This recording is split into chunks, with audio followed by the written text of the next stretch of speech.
it's very important that you have an open line of communication. And what's going to challenge them versus what's going to frustrate them.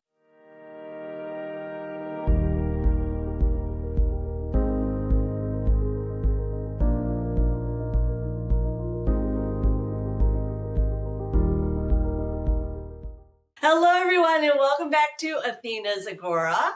Hello, Professor Emma. Hi, Dr. Kirsten. Hi. Welcome back. Yeah. Yay. Today we're going to start a series on choosing classes. Choosing classes, because it is almost time to start choosing classes. Actually, a lot of people have already started choosing classes. They start choosing classes probably at the beginning of the year sometimes people will plan a year in advance or two. Or four. But that's something else, though, about gifted kids, is that even if you have all these plans, change. They might change. I remember when you had this little, kind of like a neighborhood, almost like a neighborhood school, where you would go, I think it was 2 times a week, maybe. And for 5th grade? Mm-hmm. Yeah, that was twice a week. Twice a week. Thursdays. And I thought, oh, this is wonderful. It's going to be... I'll stay here forever. Yep. Actually, no, the best story is when I chose the kindergarten that you were going into.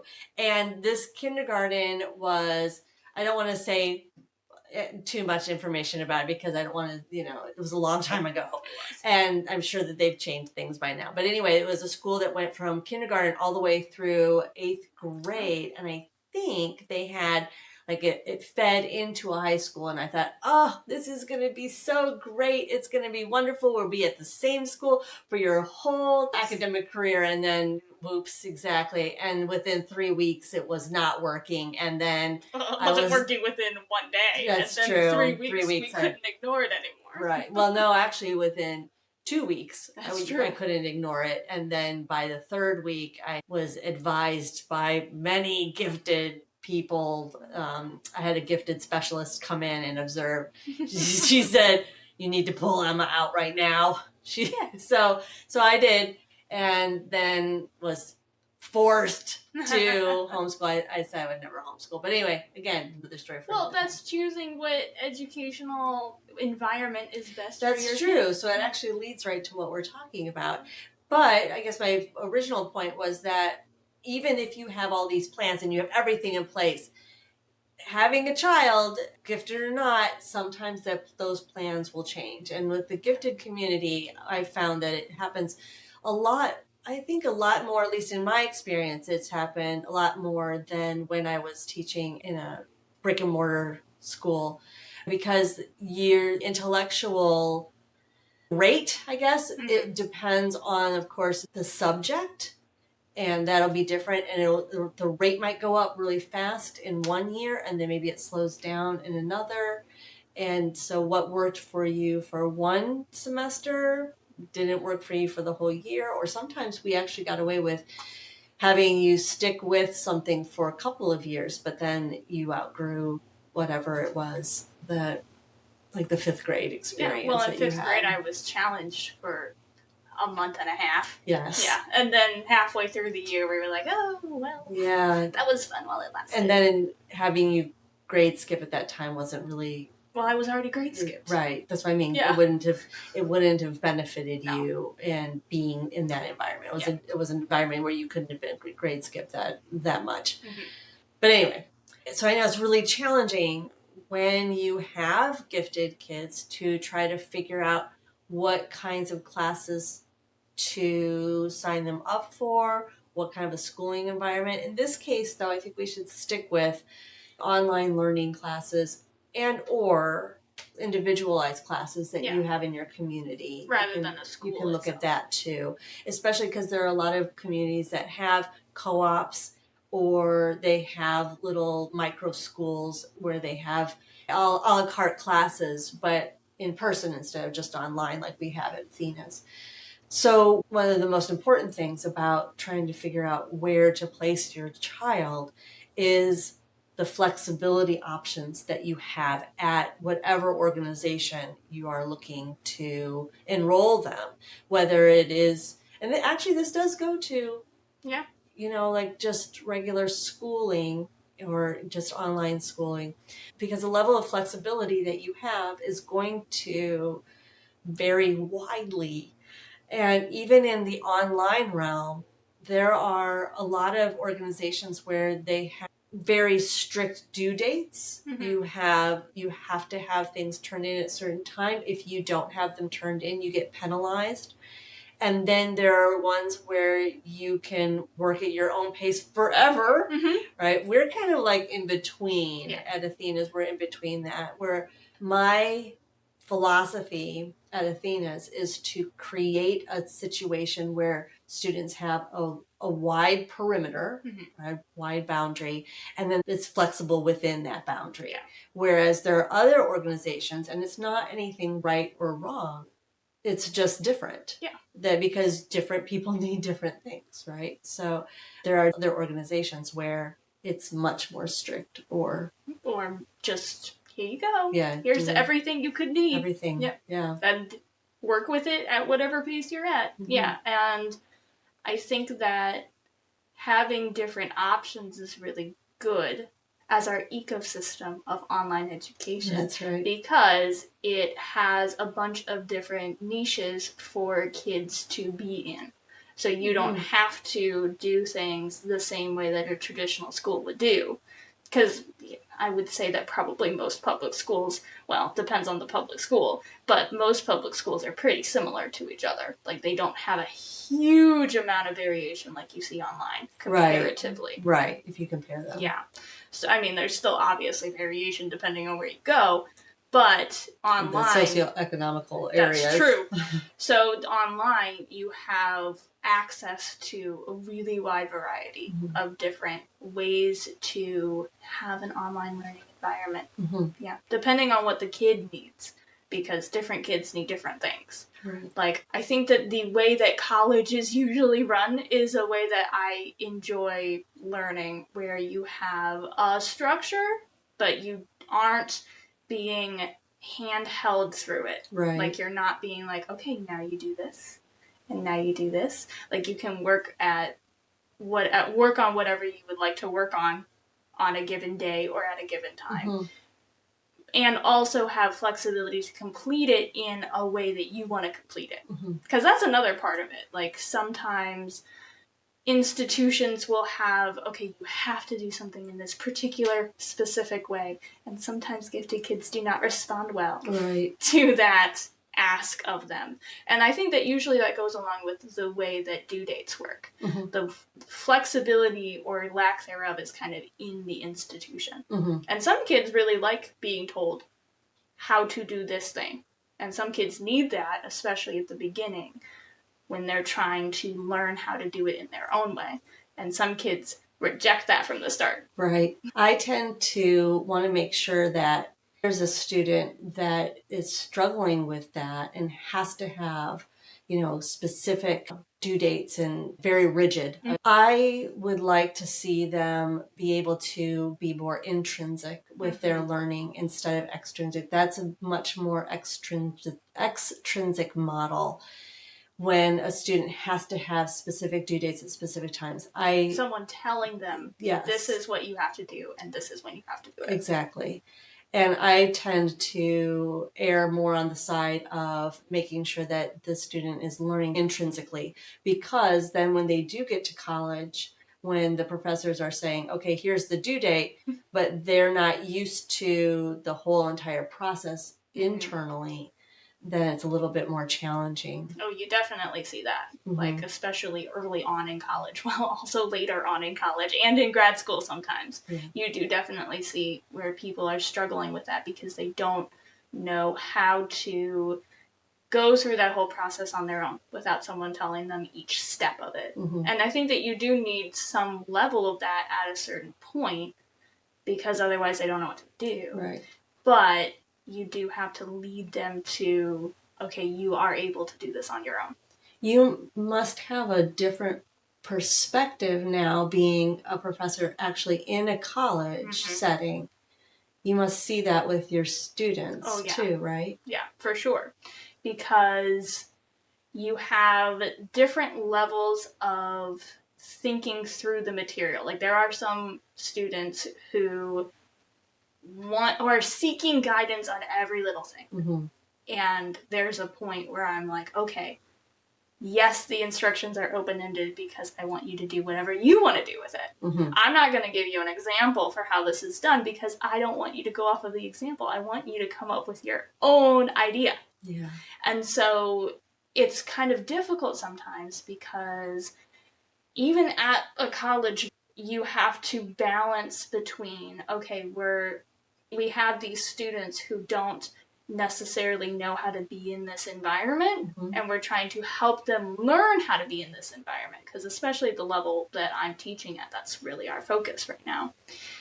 Helping them to be comfortable in this environment without making them think that they're going to have the same sort of structure moving forward. Right. Because that's what they got in their high school environment was really specific structure. And you can often tell who was not in that specific structure. Right. Mm-hmm. And you can also tell who was able to retain that intrinsic ability to learn Mm-hmm. on their own and like drive for learning, because you will see that reflected in their discussion posts about Right. what sorts of things they are choosing to seek out that I'm not necessarily telling them to go and seek out. Right.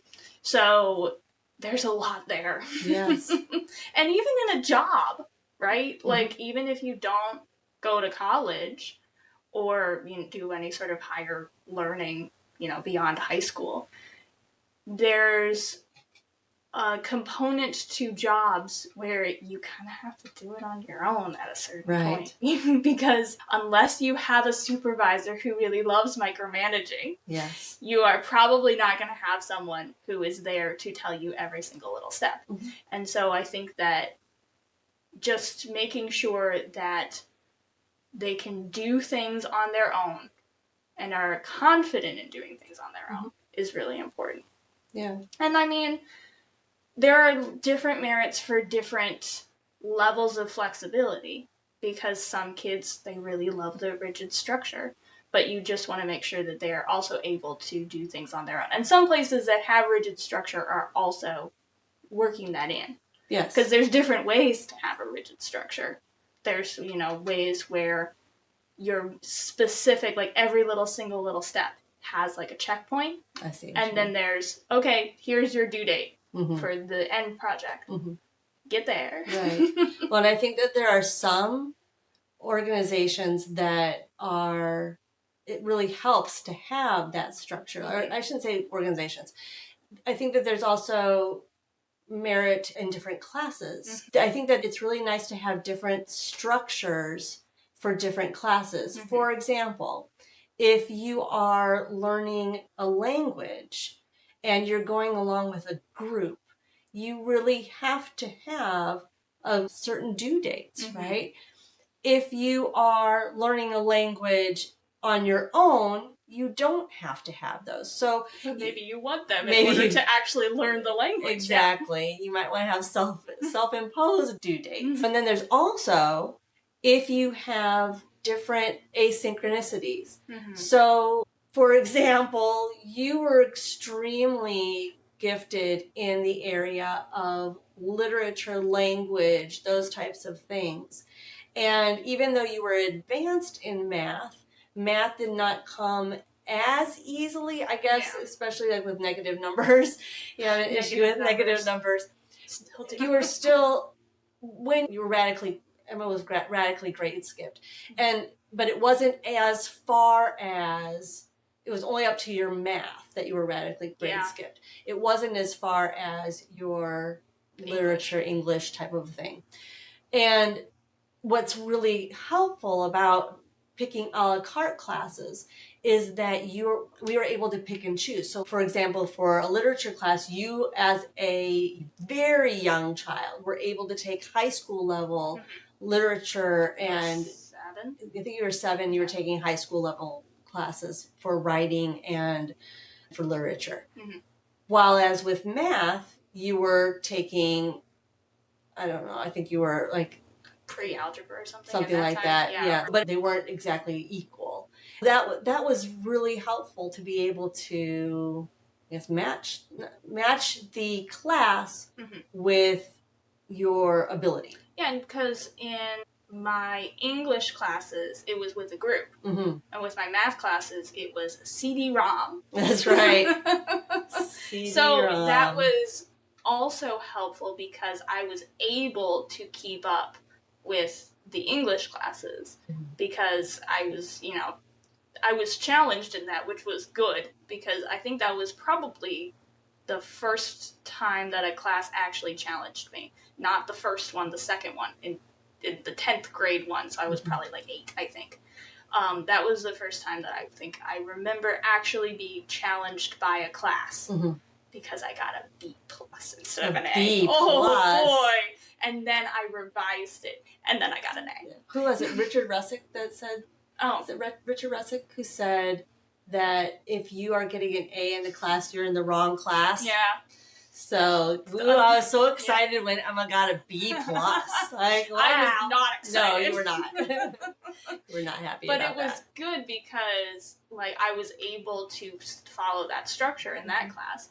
For math classes, I needed a different structure. And really, I think we kind of experimented with math class structure, and I don't think I really got what I needed from the math class until I got to community college. Because I think I really needed, like, an in-person math class that had, like, we were working as a group, but we were also working in a group in an environment where you were able to write on the board in real life. For some reason, that just was important for me in math. For different classes, you can experiment with different structures because one kid might really need structure in one area and also want no structure in another area because sometimes classes move too slow. Right. And so maybe what you actually want is to have extreme flexibility where you hand them a textbook and say, go at it. Yes, that's true too. Yeah. Yeah, and it can be different again for the different subjects. Because it's all going to depend on the student and where they are. And that can be really challenging, though, to figure that out, which is, I think, why it goes back to what we were talking about before, why it's so important to reassess and keep reassessing where you are because, it was challenging for me to find classes for you or create classes for you, as the case may be. Especially when sometimes it changes. Halfway through the year or a weekend. Right. Yeah. Exactly. And you have to pivot a little bit. And it's also helpful to have flexibility in the class itself when you have to do that. Yes. Because sometimes if a class is really rigid and like it's established that it's really rigid, then you don't have the flexibility to make it more challenging either. Which is, okay, it sounds kind of a weird segue, but which is why we do things the way we do them at Athena. So in the classes at Athena's, purposefully, we have them in a range. So like 5th grade to 7th grade, 5th grade to 8th grade level class, where the student and the family, they can adjust the class to fit the level. So sometimes a student might come in and they need a little less challenge.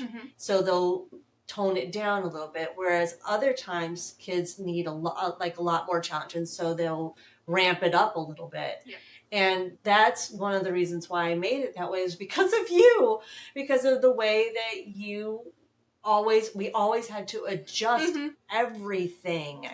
And even the assignments, would have to adjust it. And people can do this now. It's like if a child is given a worksheet and instead of saying, okay, here you have to complete this whole worksheet.